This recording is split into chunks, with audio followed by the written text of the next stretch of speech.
समस्याग्रस्त मुलांशी कसे वागावे किंवा त्रासदायक मुलांना कसे हाताळावे हा आजचा आपला विषय आहे. आणि ह्या संदेश मालिकेचं नाव आहे walking through the land of God's promises. देवाच्या वचनाच्या भूमीतून चालताना. त्यांच्यासाठी म्हणजे इस्रायल लोकांसाठी त्या काळात वतनाची भूमी होती आणि ह्या काळात आपल्यासाठी वचनाची भूमी आहे. आणि हे वचनं प्रत्येक समस्येसाठी प्रत्येक परिस्थितीसाठी त्याने आपल्याला दिलेले आहे. आणि ज्या ज्या वचनावर आपण विश्वासाने पाऊल ठेवतो, ग्रहण करतो, त्याचा अनुभव आपल्याला येत असतो. आणि ह्या मालिकेतला आजचा हा 8वा संदेश आहे. आणि आजचा विषय आहे समस्याग्रस्त मुलांशी कसे वागावे. आता मागच्या आठवड्यात माझ्या संदेशात मी आपल्यासमोर एक महत्त्वाचा विषय घेतलेला होता आणि तो म्हणजे जोडीदाराची निवड कशी करावी. पत्नी किंवा पती यांची निवड कशी करावी. कशावरून आपण ओळखू शकतो की ही देवाची चॉईस माझ्यासाठी आहे. जर मिस केलं असेल तर तुम्ही यूट्यूबवर जाऊन ऐकू शकता. आज कुटुंबातील आणखी एक अशी समस्या जो वाढता प्रॉब्लेम जगभर आहे त्याच्याविषयी आपण बोलणार आहोत. आणि पवित्र शास्त्र याविषयी काय शिकवतं हे आपण पाहूया. ही अडचण, ही समस्या दुर्दैवाने आज वाढत चाललेली आहे, वारंवार दिसून येते. आणि ती समस्या म्हणजे समस्या निर्माण करणारी मुलं, त्रासदायक मुलं. आमच्यासारख्यांना बरेच वेळेस व्हिजिट केल्यानंतर मीटिंगमध्ये, चर्चमध्ये लहान मुलं, मोठे मुलं, मुली पुढे उभं करतात आणि म्हणतात, पालक साहेब ही ऐकतच नाही, याच्यासाठी प्रार्थना करा, हिच्यासाठी प्रार्थना करा. तर ही इथंच नाही तर इतर देशात आणि जगभर ही समस्या वाढत चाललेली आहे. त्रासदायक मुलं आणि मुली, मग ते लहान असो, मोठे असो, तरुण असो. आणि अशा परिस्थितीत देवाचं वचन आपल्याला योग्य दिशा आणि प्रोत्साहन देतं का? देवाच्या वचनात याविषयी काही सांगितलेलं आहे का? आणि याचं उत्तर आहे हो. देवाची स्तुती असो की देवाच्या वचनात माणसाच्या प्रत्येक समस्येचं उत्तर आहे. आणि आज पहिला शास्त्रभाग जो आपण पाहणार आहोत तो जुन्या करारातील आहे. आणि जुन्या करारातलं शेवटचं पुस्तक म्हणजे मलाकी संदेशाचं पुस्तक. आणि मलाकी 4:5-6 मध्ये एक दृश्य आपल्याला आढळतं जे ह्या युगाच्या समाप्तीस म्हणजे सध्याच्या काळात आपल्याला सर्वत्र दिसून येतं.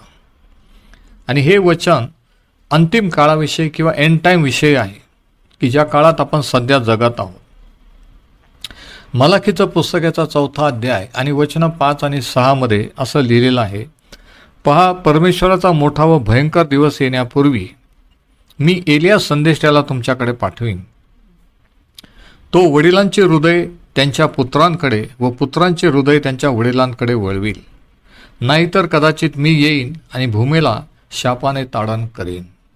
मलाकी 4:5 आणि 6.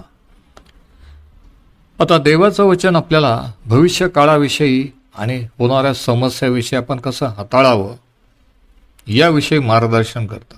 आपल्या युगातील सर्वात मोठ्या सामाजिक समस्येकडे अत्यंत अचूकपणे निर्देश करते. आणि ती समस्यामध्ये म्हणजे विस्कळीत कुटुंब, अर्थात पालक आणि मुलं यांच्यातील विसंवाद. आणि हीच ती बाब आहे ज्याच्यावर भविष्यवाणी प्रामुख्याने लक्ष केंद्रित करते. आणि ती म्हणजे कुटुंबांतर्गत पिता व त्यांची मुले यांच्यातले बिघडलेले परस्पर संबंध. बरेच वेळेस असं दिसून येतं की मुलं हे वडिलांशी त्यांचं नातं नीट नाही. काही मुलं तर वडिलांशी बोलतच नाहीत असं मी पाहिलेलं आहे. आता ह्या संदेशातून मिळणारा संकेत असा आहे, ह्या भविष्यवाणीतून, की जर हे संबंध सुधारले नाहीत आणि ही परिस्थिती बदलली गेली नाही तर त्याचा परिणाम संपूर्ण देशावर होणार आहे, सर्व समाजावर होणार आहे. आणि तो म्हणजे देवाचा शाप. ही आपली सर्वात मोठी आणि एकमेव समस्या आहे. इतर कोणत्याही समस्येपेक्षा अधिक गंभीर. मग ते लष्करी समस्या असो, राजकीय असो किंवा आर्थिक असो, या सर्वामध्ये सर्वात मोठी समस्या म्हणजे सामाजिक आणि कौटुंबिक समस्या. विस्कळीत झालेले कुटुंब आणि जिथे पिता व अपत्य यांच्यातील परस्पर संबंध बिघडलेले आहेत. अशी परिस्थिती आणि जोपर्यंत आपण देवाचा उपाय स्वीकारत नाही, देवाकडे पुन्हा वळत नाही आणि त्याच्या अटींची पूर्तता करत नाही, तोपर्यंत याचा परिणाम असा होईल की या सुंदर भूमीवर, या देशावर एक शाप ओढवेल, असं पवित्र शास्त्र सांगतं. आता ह्या शास्त्रवचनामध्ये किंवा ह्या शास्त्र भागामध्ये परिस्थिती सुधारण्याची किंवा सावरण्याची मुख्य जबाबदारी देवाने पित्यावर सोपवलेली आहे, मलाकी 4:5-6 मध्ये. आणि ती अशी की जो पित्यांची अंतःकरणे, परमेश्वर पित्यांची अंतःकरणे मुलांकडे वळविल आणि मुलांची अंतःकरणे त्यांच्या पित्याकडे वळविल. पित्यांची अंतःकरणे आधी वळणे आवश्यक आहे, त्यानंतरच देव म्हणतो मुलं आपल्या पित्याकडे परत वळतील. त्यामुळे ही मुख्य जबाबदारी पित्यावरच आहे. हे तर्कसंगत आहे आणि देवाच्या वचनातील तत्वांना धरून आहे. कारण घरामध्ये योग्य सुव्यवस्था राखण्याची मुख्य जबाबदारी देवाच्या वचनानुसार पित्याची आहे, हे अगदी स्पष्टपणे सांगण्यात आलेलं आहे. पित्यावर किंवा कुटुंब प्रमुखावर कुटुंबाची जबाबदारी सोपवलेली आहे. पण बरेच वेळेस पिता फेल जातात म्हणून मातांना ती जबाबदारी पाडावी लागते. याचा अर्थ असा मुळीच नाही की मातावर कोणतीही जबाबदारी नाही. उलट आपल्या पतींच्या पाठीशी खंबीरपणे उभे राहण्याची आणि कुटुंबाला ज्या प्रकारच्या पत्नी व मातांची गरज आहे तशा बनण्याची मोठी जबाबदारी त्यांच्यावर नक्कीच आहे. परंतु घराच्या आणि कुटुंबाच्या सुव्यवस्थेची सुरुवातीची मुख्य जबाबदारी देवाने पित्यांवर किंवा पुरुषावर सोपवलेली आहे. इफिसकरास पत्राचा 6वा अध्याय आणि 4थ्या वचनात हे स्पष्टपणे सांगितलेलं आहे. इफिस 6 आणि 4 जर आपण पाहिलं तर त्या ठिकाणी पित्यांवर ही जबाबदारी सोपवलेली आहे. शिस्त आणि मार्गदर्शन ह्या पित्याच्या 2 प्रमुख जबाबदाऱ्या आहे. पित्यांनो किंवा वडिलांनो आपल्या मुलांना चिडवू नका, तर त्यांना परमेश्वराच्या शिस्तीत व मार्गदर्शनात वाढवा. शिस्त आणि मार्गदर्शन ह्या पित्याच्या प्रमुख जबाबदाऱ्या आहेत. शिस्तीच्या माध्यमातून म्हणजेच योग्य शिस्तीद्वारे घरात सुव्यवस्था राखणे आवश्यक असते आणि त्याच वेळी आपल्या मुलांना प्रभूच्या मार्गाविषयी, वचनाविषयी, पवित्र शास्त्रातील तत्वाविषयी आणि ख्रिस्ती विश्वासाविषयी, दैनंदिन जीवन पद्धतीविषयी मार्गदर्शन करणे हे देखील कुटुंब प्रमुख म्हणून पुरुषाची जबाबदारी असते. पण दुर्दैवाची गोष्ट अशी की बऱ्याच वेळा ते स्त्रियांना करावं लागतं, नाही का? आता माझ्या निदर्शनास हे आलेले आहे आणि मला नमूद करावंसं वाटतं की आज बहुतांश पिता ही जबाबदारी पार पाडण्यास अपयशी ठरलेली आहे. ते कामाच्या ठिकाणी, बिझनेसमध्ये कदाचित यशस्वी असतील, हुशार असतील, परंतु कुटुंब हाताळण्यात मात्र ते अपयशी ठरलेले आहे. त्यांच्या कुटुंबाला ज्या प्रकारच्या शिस्ती व मार्गदर्शनाची गरज होती ते त्यांनी पुरवलेली नाही. आणि अशा असंख्य केसेस, असंख्य लोक आमच्याकडे येतात, भेटतात, वेगवेगळ्या ठिकाणी वचनाची सेवा करायला गेलेले असतात की ज्याच्यामध्ये संबंधित व्यक्तीच्या आयुष्यातील एक मुख्य समस्या किंवा मूळ समस्या ही असते की विस्कटलेलं कुटुंब, न ऐकणारं मुलं किंवा मुली, आणि मग पालकांना नाईलाजाने कबूल करावं लागतं की आम्ही आमची जबाबदारी यशस्वीरित्या पार पाडलेली नाही. मी असं म्हणेन की बहुतांश पिता जे आज अपयशी ठरलेले आहेत किंवा आणि आजही ठरत आहेत त्याचे मुख्य कारण म्हणजे योग्य प्राधान्यक्रम त्यांनी निश्चित केलेला नाही. की नेमकं प्राधान्य किंवा महत्त्व कशाला द्यावं, कामधंद्याला, समाजाला, सामाजिक कार्याला की आपल्या कुटुंबाला. बराचसा वेळ वडिलांचा कामाच्या ठिकाणी जातो, उरलेला वेळ असतो तो मित्रमंडळीत, माणसांमध्ये जातो आणि कुटुंबाला थोडासा वेळ मिळतो किंवा मिळतही नाही. असं दिसून आलं की 8-8 दिवस मुलांची भेटसुद्धा होत नाही, सुट्टीच्या दिवशीच होते. आणि असं असल्यावर कशा रीतीने मार्गदर्शन किंवा कसं काय शिस्त लावता येईल, जरा विचार करा. आणि म्हणून पिता ते आपल्या घराला, आपल्या मुलांना जितकं महत्त्व द्यायला पाहिजे तितकं देत नाहीत. ते इतर गोष्टींना अधिक प्राधान्य देतात. उदाहरणार्थ व्यवसायातील यश, सुखोपभोग किंवा मनोरंजन किंवा पैसा कमावणे किंवा इतरांशी बरोबरी साधण्याचा अट्टहास. देवाने त्यांना दिलेली ती सर्वात मौल्यवान आणि अद्भुत संपत्ती म्हणजे त्यांची मुलं. संतती ही देवाने दिलेलं धन आहे, त्याची देणगी असं शास्त्र सांगतं. परंतु दुर्दैवाने अनेक ख्रिस्ती लोक धन संपत्तीला महत्त्व देतात. मुलं, संतती हे आपलं धन आहे असं समजत नाही. देव ज्याला महत्त्व देतो त्याला आपण महत्त्व देत नाही, आणि म्हणून त्याचे गंभीर परिणाम आज अनेक ख्रिस्ती कुटुंबाला भोगावे लागत आहे. देवाने त्यांना दिलेली सर्वात महत्त्वाची, मौल्यवान व अद्भुत संपत्ती म्हणजे त्यांची मुलं, आणि यांच्यापेक्षा इतर अनेक गोष्टींना त्या अधिक प्राधान्य देतात. आणि परिणाम काय होतो ते आपल्या मुलांप्रती असलेली आपली कर्तव्ये आणि जबाबदाऱ्या पार पाडू शकत नाही. हेच यामागील मुख्य कारण आहे की मुलं बंडखोर का होतात, ऐकत का नाहीत. ह्या समस्येतील आणखी एक प्रमुख घटक म्हणजे पालकामधील विसंवाद, म्हणजे पती आणि पत्नी यांच्यामधील विसंवाद किंवा एक वाक्यता नसणे, सतत मतभेद, सतत आर्ग्युमेंट. आणि याविषयी याकोबाच्या पत्राचा 3रा अध्याय आणि 16व्या वचनात काय लिहिले जरा ऐका. कारण जेथे मत्सर व तट पाडण्याचा स्वभाव आहे तेथे अव्यवस्था व प्रत्येक कुकर्म आहे. याकोब 3 आणि वचन 16. म्हणूनच जिथे पती पत्नीमध्ये मत्सर किंवा स्पर्धा असते आणि जिथे दोघांच्याही मनात स्वार्थी महत्वाकांक्षा दडलेल्या असतात तिथे नक्कीच अव्यवस्था आणि सर्व प्रकारच्या दुष्ट चालीरीती निर्माण होतात. आणि माझ्या निदर्शनावरून असे आलेले आहे आणि माझी खात्री पटली आहे की अशा वातावरणात वाढणाऱ्या मुलांच्या वाट्याला गंभीर समस्या येतात, विशेषतः भावनिक आणि वैयक्तिक स्वरूपाच्या समस्या की जे आपल्या आईवडिलांशी शेअर करू शकते. आईवडिलांना माहीत पण नसते की त्यांच्या मनात काय आहे. ते आपले प्रॉब्लेम शेअर करू शकत नाही, आईवडिलांना ते ऐकायला वेळ नाही, आणि म्हणून ते मैत्रिणीशी इतरांशी शेअर करतात. आणि मग एकदम एखादी घटना घडली तर त्यावेळेस आईवडिलांना दुसऱ्यांकडून कळतं की माझ्या मुलीने किंवा माझ्या मुलाने काय केलेलं आहे. पण हे जर घरात सुसंवाद असता तर कळलं असतं काय चाललेलं आहे, पण तसं होत नाही आहे. आणि म्हणून अशा वातावरणात मुलांना भावनिक समस्या, इमोशनल प्रॉब्लेम्स, पर्सनल प्रॉब्लेम्स, आणि मग काही वेळेस ते आमच्यासारख्यांना म्हणतात की आम्हाला तुमच्याशी पर्सनल बोलायचं आहे, पर्सनल प्रॉब्लेम. आणि बऱ्याच वेळेस ते प्रॉब्लेम हे असतात.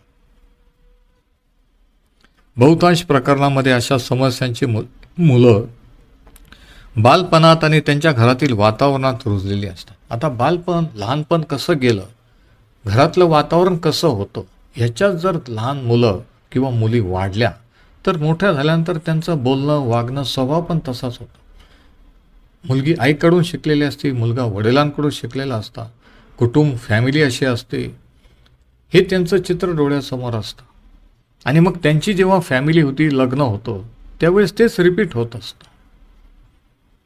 आणि अशा रीतीने या समस्या आणि प्रॉब्लेमॅटिक फॅमिली चर्चमध्ये आली तर चर्चमध्ये, कारण चर्च एक फॅमिली आहे, म्हणून फॅमिलीतला प्रॉब्लेम जर सोडवला नाही तर तोच प्रॉब्लेम चर्चचा प्रॉब्लेम असू शकतो. आता या संदर्भात आणखी एक महत्त्वाचा घटक म्हणजे पती पत्नीमधील चुकीच्या परस्पर संबंधामुळे त्यांच्या प्रार्थनामध्ये अडथळा निर्माण होतो. आणि हे अनेकांना माहीत नाही आहे की मतभेद पती पत्नीमध्ये असले, वादविवाद असले सतत, तर याचा परिणाम ते किती चर्चला गेले, किती अशा मीटिंग जॉईन झाले, किती गाणे म्हटले, तर त्याचा काही उपयोग होत नाही. पेत्राचे पहिले पत्राचा 3रा अध्याय आणि याच्या 7व्या वचनात काय लिहिले जरा बघा. पहिले पेत्र 3 आणि वचन 7 या ठिकाणी पेत्र असं लिहितो, पतींनो तसेच तुम्ही आपापल्या स्त्रीबरोबर ती अधिक नाजूक पात्र आहे म्हणून, अधिक नाजूक पुरुषापेक्षा भावनेने नाजूक आहे, शारीरिकरित्या नाजूक आहे, मानसिकरित्या, म्हणून स्त्रियांना लवकर रडू येतं, लवकर हसू येतं. ती अधिक नाजूक पात्र आहे म्हणून सुज्ञतेने सहवास ठेवा, म्हणजे शहाणपणाने, रफपणाने नाही, सुज्ञतेने सहवास ठेवा. तुम्ही उभयता जीवनरूपी कृपादानाचे सामायिक वतनदार आहात. पतीचं जे वतन देवाने राखून ठेवलं, पत्नीशिवाय त्याला मिळणार नाही. इकडे ऐका. आणि पत्नीसाठी जे देवाने वतन राखून ठेवलेलं आहे, हे पतीशिवाय मिळणार नाही. आणि म्हणून जर तुमचा विवाह झालेला असेल, पती पत्नी, ख्रिस्ती पती पत्नी असाल, तर दोघांचं आहे म्हणजे पार्टनरशिपमध्ये जे काही वतन देवाने राखून ठेवलेलं आहे, पार्टनरशिपमध्ये आहे. आणि किती विशेष आहे का की पार्टनरने सही केल्याशिवाय ते तुमचं होणार नाही आहे.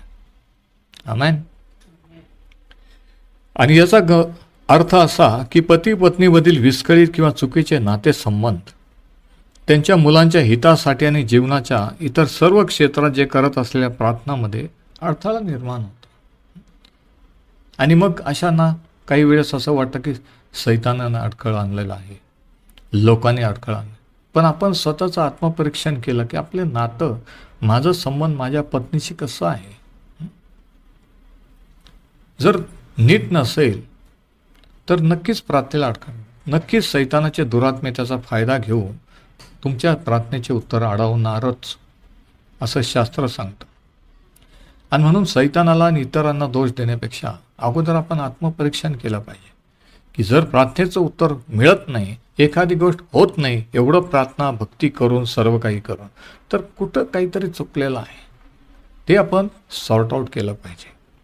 आणि या ठिकाणी हा प्रॉब्लेम, ही गंभीर समस्या, आणि ह्याच्याविषयी बोलणं गरजेचं आहे चर्चेसमध्ये की पतींनो, 1 पेत्र 3:7 मी पुन्हा एकदा वाचतो.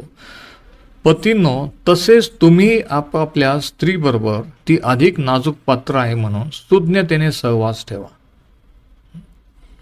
तुम्ही उभयता जीवनरूपी कृपादानाचे सामायिक वतनदार आहात. सामायिक, सेपरेट नाही, कंबाईन. म्हणून तुम्ही त्यांना मान द्या. आणि आता ऐका, म्हणजे तुमच्या प्रार्थनेत व्यत्यय येणार नाही. म्हणजे काही पती पत्नीमध्ये मतभेद असले संबंधित तर प्रार्थनेमध्ये व्यत्यय येतो का? हो, असं मी नाही, शास्त्र सांगतं. 1 पेत्र 3 आणि वचन 7. म्हणजे जर दोन व्यक्ती एखाद्या गोष्टीवर एकमत होऊ शकल्या, म्हणजेच एकमेकांशी सुसंवाद साधू शकल्या, तर त्यांनी ज्या कोणत्या गोष्टीसाठी प्रार्थना केली असेल ती त्यांना नक्कीच प्राप्त होईल. पृथ्वीवर दोघे एकचित्त होऊन, प्रभू येशूने जे म्हटलं, जे काही मागतील. आपण इतरांशी, जे आपल्या जवळचे आहेत, त्यांच्याशी एकचित्त होऊ शकतो काही वेळेस. पण सगळ्यात अवघड एकचित्त होणं कोणाबरोबर अवघड आहे माहिती आहे का? आपल्या पती किंवा पत्नीबरोबर. आणि तोच मोठा प्रॉब्लेम आज ख्रिस्ती मंडळीमध्ये आहे. अनेकांच्या प्रार्थना का अडलेल्या आहे, का वेटिंगवर सैतानाने ठेवले, याचं कारण हे आहे की त्यांना वाटतं दुसरे लोक प्रॉब्लेम आहे, त्यांना वाटतं सैतानाची दुरात्मे प्रॉब्लेम आहे. पण प्रॉब्लेम हा आहे की आपलं नातं आपल्या जोडीदाराशी नीट नाही आहे.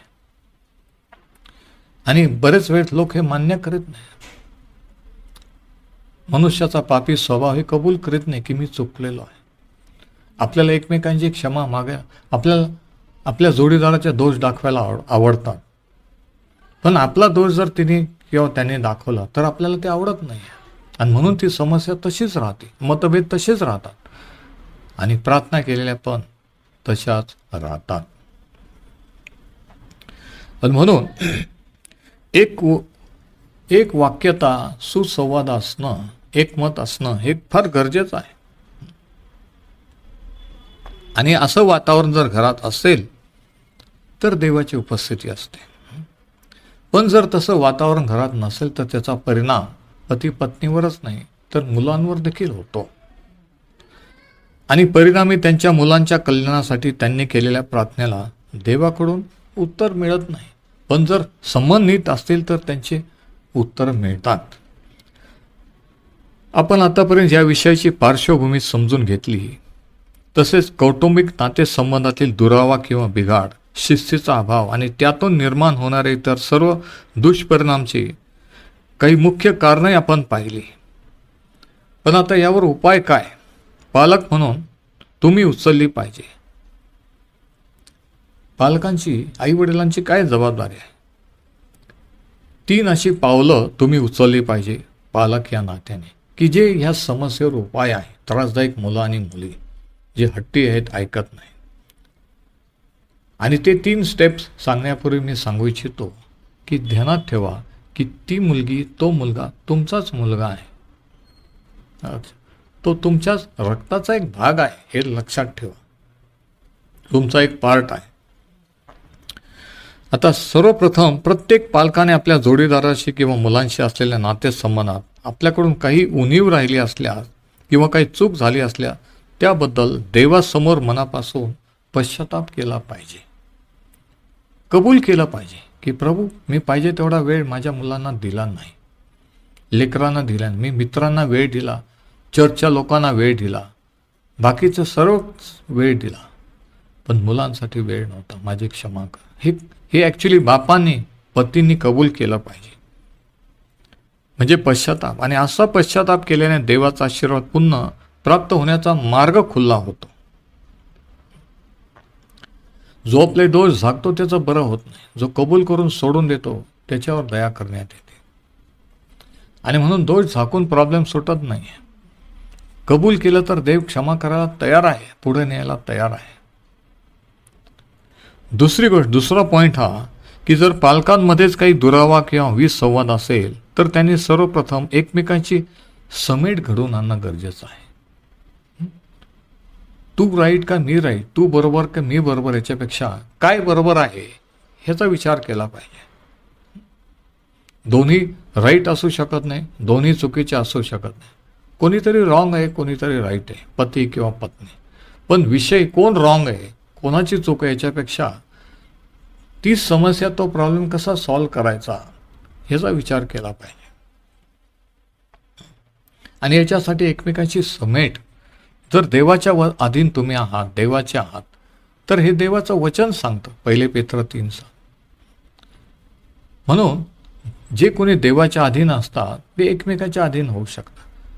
पण जोपर्यंत देवाच्या अधीन कोणी होत नाही, पश्चाताप करून देवाकडे वळत नाही, तोपर्यंत तुम्ही पतीच्या किंवा पत्नीच्या अधीन होऊ शकणार नाही. तुम्ही एकमेकांचं ऐकून घेऊ शकणार नाही. म्हणून दुसरी स्टेप ही की दुरावा किंवा विसंगत असेल, विसंवाद असेल तर समेट घडवून आणणं गरजेचं आहे. आणि असं केल्यानेच त्यांच्या प्रार्थनांना देवाकडून उत्तर मिळण्याचा मार्ग मोकळा होतो. परंतु जोपर्यंत त्यांच्यातील नातेसंबंध विस्कळीत किंवा चुकीचे असतात तोपर्यंत प्रार्थनेमध्ये अडथळे येतात, प्रार्थनेचे उत्तर मिळत नाहीत. आणि तिसरी स्टेप, तिसरं पाऊल हे की या समस्येवर उपाय की जर पालकाने आपल्या मुलांच्या प्रती आपली कर्तव्य पार पाडण्यात कसूर केली असेल, त्यांनी एखादी गोष्ट करणे आवश्यक आहे. बरेच वेळेस असं नाही की मुलंच चुकतात, मुली चुकतात, आपणही चुकतो, मी देखील चुकलो. पण चूक झाल्यानंतर, उणीव राहिल्यानंतर है ना, विनाकारण आपण मुलांना काही वेळेस मारतो, रागवतो है ना, किंवा आपल्या मुलांची दुसऱ्यांशी तुलना करतो. ती बघ किती हुशार आहे तुझ्यापेक्षा, तो किती हुशार आहे.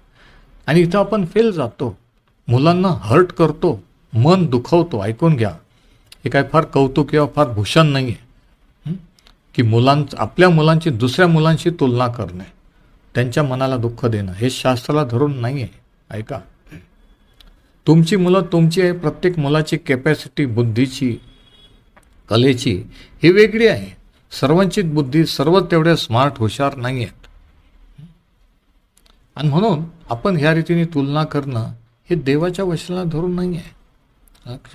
प्रत्येक मूल, तरुण किंवा तरुणी, लहान मुलगा किंवा मुलगी हे एक इंडिव्हिज्युअल व्यक्ती आहेत, है ना, हे आपण ध्यानात घेतलं पाहिजे. मुलीची विचारसरणी, थिंकिंग वेगळी आहे, मुलांची वेगळी असते. म्हणून एकच ट्रीटमेंट दोघांना देणं चुकीचं आहे, एकच वागणूक देणं चुकीचं आहे. आणि इथे बाप किंवा पती फेल जातात, इथे वडील लोक फेल जातात. ते फक्त ऑर्डर देतात, हे असं झालं पाहिजे, ते तसं केलं पाहिजे. पण ऑर्डर देऊन घर चालत नसतं, ऐकून घ्या. तर आज ही समस्या जर तुमची असेल, तुमच्या कुटुंबात असेल, तर माझी विनंती आहे की आज पश्चाताप करून देवाजवळ हे कबूल करा.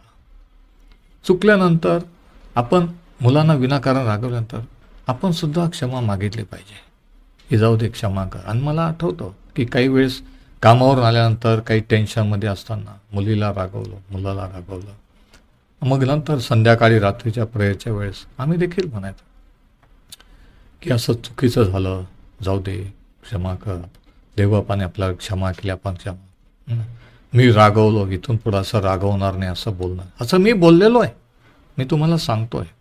आणि म्हणून ह्याच्यात कमीपणा नाही आहे, ह्याच्यात काय आपण फार कमी होणार आहे असं नाही आहे. उलट आपण त्यांचा विश्वास संपादन करतो. उलट मुलांच्या मनात जो राग किंवा जो झालेला असतं त्याच्यावर त्यांना दिलासा मिळतो. ऐकून घ्या, हे फाउंडेशन आहे. पायच ढासळले तर धार्मिक काय करेल? पाया हा कुटुंब आहे, चर्च नाही आहे. कुटुंबाचा पाया जर नीट नसेल तर तेच कुटुंब चर्चमध्ये आलं तर चर्चमध्ये त्यांचे प्रॉब्लेम घेऊन येईल आणि पाळक या नेत्याने आम्हाला ते सोडवायला लावतील. म्हणून पाया हा कुटुंबाचा असतो, फॅमिली. म्हणून जर आपलं चुकलं तर असं म्हणणं की मला क्षमा कर, माझ्याकडून चूक झाली, म्हणजे आपण कित्ता घालून देतो की एकमेकाजवळ शास्त्र सांगतं पा, चुका कबूल करा, माफ करा. ते देखील मोठ्या झाल्यानंतर, असे वागल्यानंतर ते देखील तसंच त्यांच्या मुलांच्या बाबतीत करतील. आणि एवढंच नाही तर याच्यामुळे आपले नातेसंबंध, आपले रिलेशनशिप फॅमिलीतलं घट्ट होतं, पुन्हा प्रस्थापित होण्याचा आणि देवाचा आशीर्वाद प्राप्त होण्याचा मार्ग मोकळा होता. प्रॉब्लेम तसेच ठेवून किती ओरडून प्रार्थना केली, गाणे म्हटले, सेवा केली, त्याला अर्थ नाही. आज तुम्हाला माहिती आहे, मला माहिती आहे की अनेक सेवक बाहेर यशस्वी आहेत, सेवा यशस्वी, अभिषिक्त आहेत, परंतु त्या घरात, कुटुंबात फेल गेलेले आहेत. त्यांची मुलं मुली त्यांचं ऐकत नाही आहेत. विचार करा, ही वस्तुस्थिती आहे, फॅक्ट आहे, मी पाहिलेली आहे. किती चांगले गाणे म्हणतात, उपदेश कर, सर्व काही आहे, परंतु फॅमिलीमध्ये ते अपयशी आहे, फेलियर आहेत. आणि हे देवाच्या वचनानुसार नाही आहे. म्हणून एका देवाच्या सेवकाने असं म्हटलं की माणसाने सगळं जग मिळवलं आणि आपल्या कुटुंबाचा नाश केला तर त्याला काय लाभ? जगभर सेवा केली, मोठं चर्च, मोठी मिनिस्ट्री झाली, परंतु मुलंच देवाकडे आलेले नाही आहेत, मुलंच ऐकत नाही, तर त्याचा फायदा काय? कशा प्रकारची साक्ष, कशा प्रकारचं उदाहरण कित्ता आपण दुसऱ्यांपुढे ठेवतो, याचा विचार केला पाहिजे. पालक म्हणून का आपण ही पावले जर उचलली तर आपण देवाच्या तारणाच्या आशीर्वादासाठी पात्र ठरतो. वचनानुसार जर आपण केलं तर देव कार्य करायला, त्याच्या आत्म्याने कार्य करायला बांधलेला आहे. पण वचनाच्या विरुद्ध जर आपण केलं तर मग आपण कोणती अपेक्षा देवाकडून करू नये. आणि अशा आशीर्वादामध्ये आपल्या मुलांचाही समावेश असतो. बघा, लोकांना वाटतं आशीर्वाद म्हणजे बंगला, गाडी, बँक अकाउंट, इस्टेट, प्रॉपर्टी, है ना. अनेक पालकांना, सेवकांनाही तसंच वाटतं. आशीर्वाद म्हणजे मोठा बंगला, मोठी गाडी, फॉरेन टूर वगैरे. आशीर्वाद तो नाही आहे की तुमचं बँक अकाउंट किती, तुमच्याजवळ किती वस्तू, किती मोठी गाडी चालवता, किती मोठं घरात राहता. आशीर्वाद हा आहे संतती, ही परमेश्वराने दिलेला धन, त्याची देणगी आहे. ती कशी सांभाळता, कशी हाताळता, हा सर्वात मोठा आशीर्वाद आहे. आणि ते जर झालं नाही तर आपण आपली साक्ष गमावलेली असते.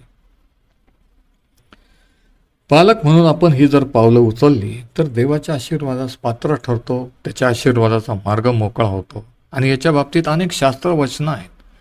एकच वचन आपण पाहू, स्तोत्र संहिताचं 103, स्तोत्र 103 आणि वचन 17 आणि 18 मध्ये काय लिहिले जरा ऐका. परंतु अनादी कालापासून अनंत काळापर्यंत जे परमेश्वराचे भय बाळगतात त्यांच्यावर त्याची प्रीती असते. आणि आता ऐका, आणि जे त्याचा करार पाळतात व त्याच्या आज्ञांचे पालन करण्याचे स्मरण ठेवतात त्यांच्या मुलांच्या मुलावर त्याचे नीतिमत्व असते. म्हणजे देवाची प्रीती, देवाचा वरदहस्त, देवाचा हात आपल्या पुढच्या पिढींवर असतो. म्हणजे बघा, आपण जर देवाचं आज्ञा पालन केलं, वचनानुसार चाललो, तर आपणच आशीर्वादित होऊ असं नाही, तर आपल्या पुढच्या पिढ्या देखील आशीर्वादित होतील. आणि कोणाची अशी इच्छा नाही की पुढच्या पिढी, माझी मुलं आशीर्वादित व्हावे. कोणत्या बापाला असं वाटतं की माझे मुलं ऐकत नाहीत, मुली ऐकत नाही? प्रत्येकाला वाटतं, परंतु काही टर्म्स कंडिशन्स आहेत देवाच्या वचनात सांगितल्या. आणि म्हणून याविषयी काही सुवार्तिक, काही पाळक त्यांच्या मंडळीत याविषयी का बोलत नाही? कारण तेच त्यांच्या कुटुंबात अपयशी ठरलेले आहे. त्यांच्याच घरात जर ती समस्या असेल तर ते याच्यावर उपदेश करणार नाही, चर्चमध्ये इतरांना सांगणार नाही. कारण पाळक साहेबांचीच मुलगी जर ऐकत नाही, पाळक साहेबांचा मुलगा जर त्यांच्या ताब्यात नाही, तर दुसऱ्यांना ते कसं काय सांगणार की तू आईवडिलांचं ऐकलं पाहिजे? आणि म्हणून याच्याविषयी दुर्लक्ष केलं जातं. इतर गोष्टीविषयी ते जोरात बोलतात, जोरात उपदेश करतात.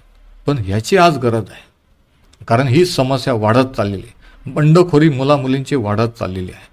टेन्शन कुटुंबामध्ये वाढत चाललेलं आहे. तर पहा, जे देवाचा करार पाळतात आणि त्याच्या आज्ञांचे पालन करण्याचे स्मरण ठेवतात, त्यांच्यासाठी इथं एक वचन आहे. आणि या वचनाचा एक भाग असा आहे की देवाचे नीतिमत्व त्यांच्या मुलांच्या मुलांवरही असते. केवळ पुढची पिढीच नव्हे, तर त्यानंतरचीही पिढी देवाच्या नीतिमत्वाच्या आशीर्वादामध्ये समाविष्ट होईल असं वचनात सांगितलेलं आहे. मी ते वचन परत वाचतो, जरा नीट ऐका. स्तोत्र 103, 17 आणि 18. परंतु अनादिकालापासून अनंत काळापर्यंत जे परमेश्वराचे भय धरतात त्यांच्यावर त्याची प्रीती असते. जे त्याचा करार पाळतात व त्याच्या आज्ञांचे पालन करण्याचे स्मरण ठेवतात त्यांच्या मुलांच्या मुलांवर त्याचे नीतिमत्व असते. मुलांच्या मुलांवर. किती विशेष आहे. आणि हा सर्वात मोठा वारसा आपण आपल्या पुढच्या पिढीसाठी ठेवून जाऊ शकतो. इस्टेट प्रॉपर्टी तर सर्वच ठेवतात हो. वडिलांनी बंगला बांधला, वडिलांनी चर्च बांधलं, परंतु सर्वात मोठा वारसा ठेवणं हे की परमेश्वराचा आशीर्वाद पुढच्या पिढीवर ठेवून जाणे. आणि म्हणून मी जर तुम्ही पाळक असाल, सेवक असाल किंवा चर्च मेंबर असाल, मी तुम्हाला आव्हान करतो, विनंती करतो की ह्या वचनाचा गंभीरतेने आज विचार करा, दुर्लक्ष करू नका. आणि मग पुन्हा एकदा आपण देवाचा करार पाळू लागलो आणि त्याच्या आज्ञेचे पालन करू लागलो की आपण ही अपेक्षा करण्याचा आपल्याला हक्क असतो की देव ही गोष्ट साध्य करील आणि त्याचे नीतिमत्व आपल्या मुलाबाळांवर असेल. आणि मग स्तोत्र 112, 1 आणि 2 मध्ये असं म्हटलेलं आहे, धन्य तो पुरुष जो परमेश्वराचे भय बाळगतो, ज्याला त्याच्या आज्ञांमध्ये अतिशय आनंद वाटतो. आणि आता ऐका, त्याची संतती देशात सामर्थ्यवान होईल. त्याची संतती अंडरलाईन करा. सरळ मार्गाने चालणाऱ्यांची प्रत्येक पिढी आशीर्वादित होईल. प्रत्येक पिढी अंडरलाईन करा. किती विशेष आहे नाही का? माझ्या मुलाचं काय होईल, माझ्या मुलीचं काय होईल? बाळकसाहेब प्रार्थना करा. हे टेन्शन राहणार नाही. तुम्ही नीट चाला, देवाला भेऊन वागा, आज्ञेत राहा. आपोआप तुमची मुलं अनुकरण करतील. आपोआप तुमच्यावरून तो आशीर्वाद त्यांच्यावर जाईल. हे परमेश्वराचं आश्वासन आहे.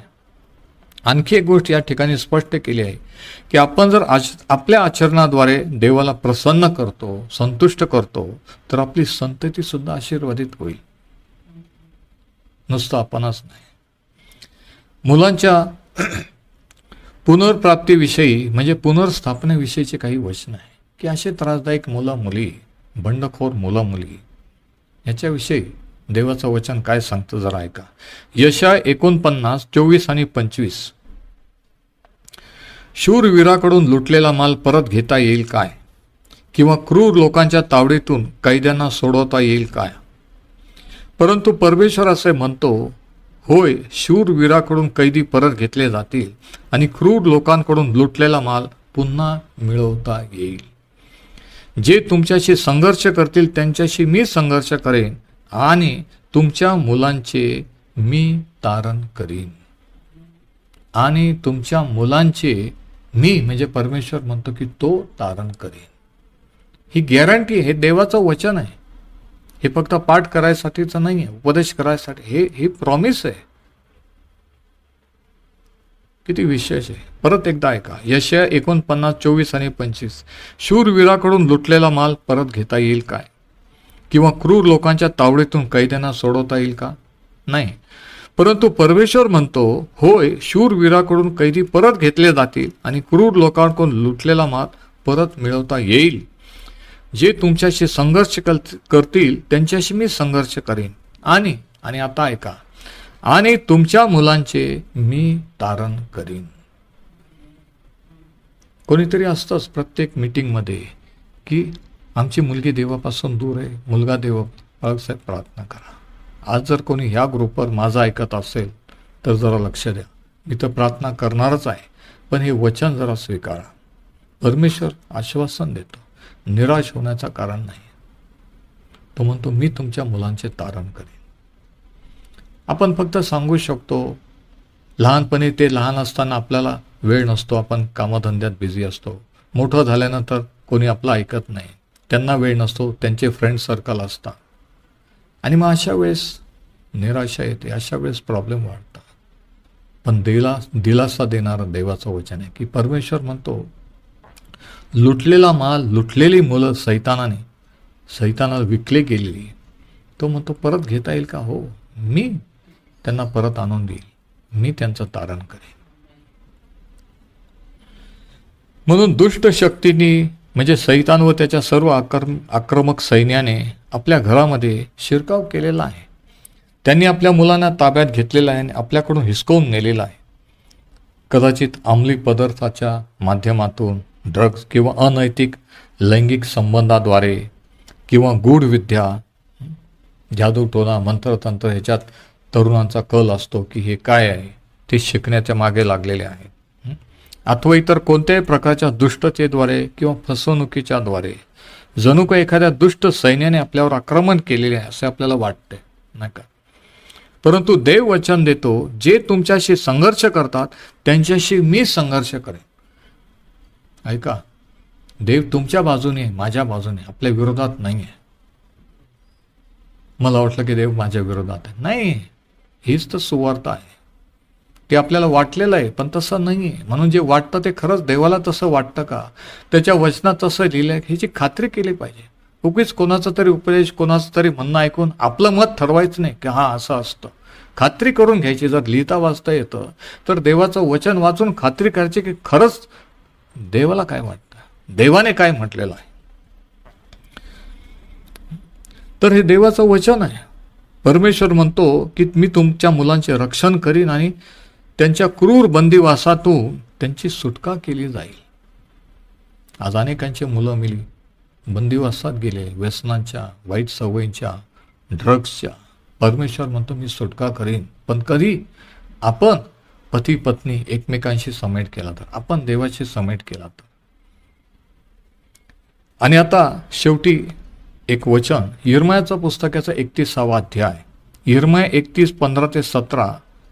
आणि आईसाठी एक सुंदर वचन आहे. परमेश्वर असे म्हणतो, रामामध्ये एक वाणी ऐकू येते, विलाप आणि आर्त रडणे. राहेल आपल्या मुलांसाठी रडत आहे. आपल्या मुलांच्या बाबतीत सांत्वन स्वीकारण्यास ती नकार देते, कारण आता तिची मुले हयात नाहीत. परमेश्वर असे म्हणतो, रडण्यापासून आपली वाणी आणि अश्रूंपासून आपले डोळे आवर, कारण तुझ्या कष्टाचे फळ तुला मिळेल, असे परमेश्वर घोषित करतो. आणि ती म्हणजे तुझी मुलं शत्रूच्या देशातून किंवा शत्रूच्या तावडीतून मी परत आणील. ती परत येतील आणि तुझ्या भविष्यासाठी ती आशा आहे, असे परमेश्वर घोषित करतो. तुझी मुले आपल्या स्वतःच्या प्रदेशात परत येतील. आज जर तुमचा मुलगा, तुमची मुलं बंदिवासात, शत्रूच्या तावडीत, सैतानाच्या तावडीत गेले असतील, तर हे परमेश्वराचं वचन तुमच्यासाठी आहे की तो म्हणतो मी त्यांना परत आणेल. आणि तोच परत आणू शकतो, नाही का? आपण फक्त प्रार्थना करू शकतो, सांगू शकतो, पण परत आणणारा तो आहे. हे वचन विश्वास ठेवणाऱ्या मातांसाठी आहे. जर तुम्ही हे वचन दृढपणे धरून ठेवले, ह्या वचनावर पाऊल ठेवला, ज्या भूमीवर तो पाऊल ठेवशील ते मी तुला दिलेलं आहे, यहोशूआला सांगितलं, तसं ज्या वचनावर तू पाऊल ठेवशील विश्वासाने ते तुला दिलेलं आहे, असं परमेश्वर म्हणतो. तर देव त्याला नक्कीच प्रतिसाद देईल आणि त्याचं वचन पूर्ण करेल. हे मी अनेकदा अनुभवलेलं आहे आणि तुम्हालाही त्याचा अनुभव येईल. तर आजची आपली वेळ इथे संपलेली आहे. ही सिरीज सुरू राहील आणि पुढच्या आठवड्यात आपण आणखी एक महत्त्वाचा विषय घेऊ आणि तो विषय म्हणजे समृद्धी आणि आरोग्य याविषयी देवाच्या वचनात काय सांगलेलं आहे? आज जिकडे तिकडे फेसबुक, यूट्यूबवर हेच प्रसिद्ध विषय मोठ्या लोकांचे, आर्थिक समृद्धी, फायनान्शियल ब्लेसिंग, शारीरिक आरोग्य. पण ॲक्च्युली शास्त्र काय सांगतं हे आपण पुढच्या आठवड्यात पाहू. परमेश्वर हे वचन आशीर्वादित करू.